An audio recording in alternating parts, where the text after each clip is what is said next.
ಶ್ರೀರಕ್ಷೆ ನೀಡುತ್ತಾಯಿ.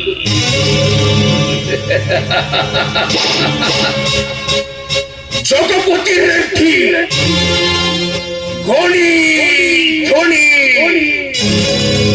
ಜಗಪತಿ ರೆಡ್ಡಿ ಹೊಳಿಗಾರಿಕೆಯಲ್ಲಿ ಜಗಪತಿ ರೆಡ್ಡಿಯನ್ನು ಮೀರಿಸುವ ತಾಕತ್ತು ಯಾರಿಗೂ ಇಲ್ಲ. ಭಗವಾನ್ ವಿಷ್ಣು ಭಜಗಳಿಗೆ ಅಧಿಪತಿಯಾದರೆ ಈ ಜಗಪತಿ ರೆಡ್ಡಿ ಈ ಜಿಲ್ಲೆಗೆ ಅಧಿಪತಿ.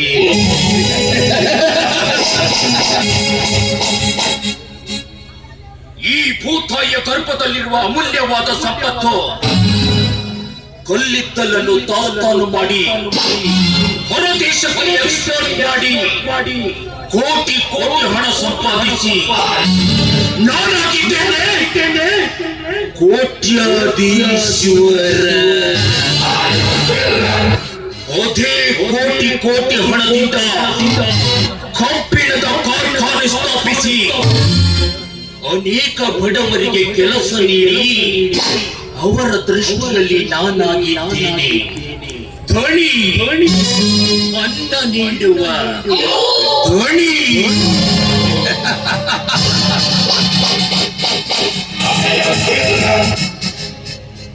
ಕಾನೂನಿನ ದೃಷ್ಟಿಯಲ್ಲಿ ನಾನು ಮಾಡ್ತಾ ಇರೋದು ಸಕ್ರಮ ಗಣಿಗಾರಿಕೆ. ಆದರೆ ಇದಕ್ಕೆ ಅಡ್ಡಿಪಡಿಸುವ ಎಲ್ಲ ರಾಜಕಾರಣಿಗಳನ್ನು ಅಧಿಕಾರಿಗಳನ್ನು ನನ್ನ ಕಪ್ಪಿ ಮುಷ್ಟಿಯಲ್ಲಿ ಸರಿ ಹಿಡಿದು ನಾನು ನಡೆಸುತ್ತಿದ್ದೇನೆ ಸಕ್ರಮ ಗಣಿಗಾರಿಕೆ.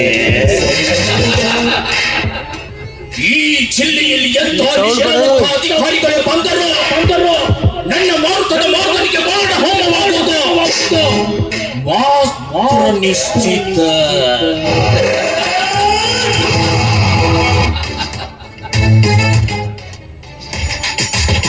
ಇಲ್ಲ ಅಂದ್ರೆ ಈ ಜಗಪತಿ ರೆಡ್ಡಿ ಬಗ್ಗೆ ಗೊತ್ತೇ ಇದೆಯಲ್ಲ,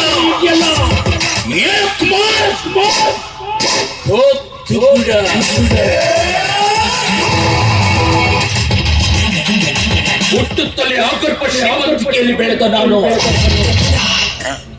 ನನ್ನ ಸಹೋದರಿ ಅವರಿಗೂ ಕೂಡ ಮಲತಾಯಿಯ ಮಕ್ಕಳು ಎನ್ನುವ ಭೇದವನ್ನು ಮಾಡದೆ ಆಗರ್ಭ ಶ್ರೀಮಂತಿಕೆಯಲ್ಲಿ ಬೆಳೆಸಿದ್ದೇನೆ. ಬಡತನದ ನೆರಳು ಕೂಡ ಅವರ ಮೇಲೆ ಬೀಳಬಾರದು. ಇದು ಈ ಜಗಪತಿ ರೆಡ್ಡಿಯ ರಾಜಯೋಗ.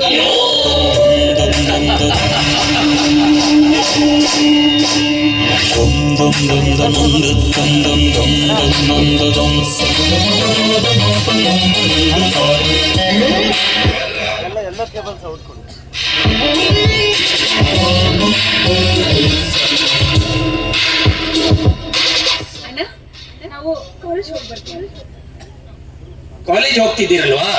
ನಾನು ಮೊನ್ನೆ ಹೊಸ ಕಾರ್ ಪರ್ಚೇಸ್ ಮಾಡಿದ್ದೇನೆ. ಅದ್ರ ಮೇಲೆ ಹೋಗ್ಬನ್ನಿ. ಇಲ್ಲ ಅಣ್ಣ, ನಾವು ಬೈಕ್ ಮೇಲೆ ಹೋಗ್ತೀವಿ. ನೀನು ಇಲ್ಲ ಅಣ್ಣ, ನಾವು ಕಾರ್ ಮೇಲೆ ಹೋಗೋದು.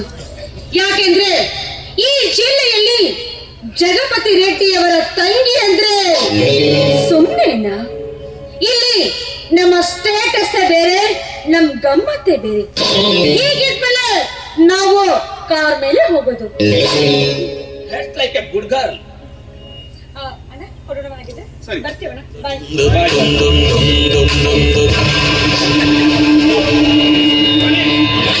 ನಮ್ಮ ಗಣಿಗಾರಿಕೆ ಬಗ್ಗೆ ದೊಡ್ಡ ಸಂಪಾದನೆ ಹುಡುಕಾಗಿದೆ. ಏನು ಅದು? ಸರಿಯಾಗಿ ಬಿಡಿಸಿ ಹೇಳು. ಈ ಏರಿಯಾಗೆ ಹೊಸ SP ಎಂಟ್ರಿ ಮಾಡಿದ್ದಾರೆ ಸರ್. ಯಾರು ಅವರ ಅವನು ಬಂದು ಸುಮ್ಮನೆ ಬಿಡ್ಲಿಲ್ಲ, ನಮಗೆ ಒತ್ತು ಹೊರಗೆ ಹಾಕಿದ್ದಾರೆ. ಈ ಏರಿಯಾಗೆ ಹೊಸ ಎಂಟ್ರಿ ಆದವನು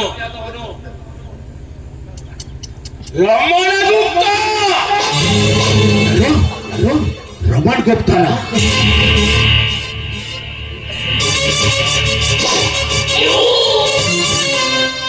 ಈ ಜಗಪತಿ ರೆಡ್ಡಿಯ ದುಡ್ಡಿನ ಸಾಮ್ರಾಜ್ಯದಲ್ಲಿ ಆ ರಮಣ ಗುಪ್ತನ ಕೈಯಿಂದ ಒಂದು ಹುಲ್ಲು ಕಟ್ಟಿ ಕೂಡ ಅಲುಗಾಡಿಸಲು ಸಾಧ್ಯವಿಲ್ಲ.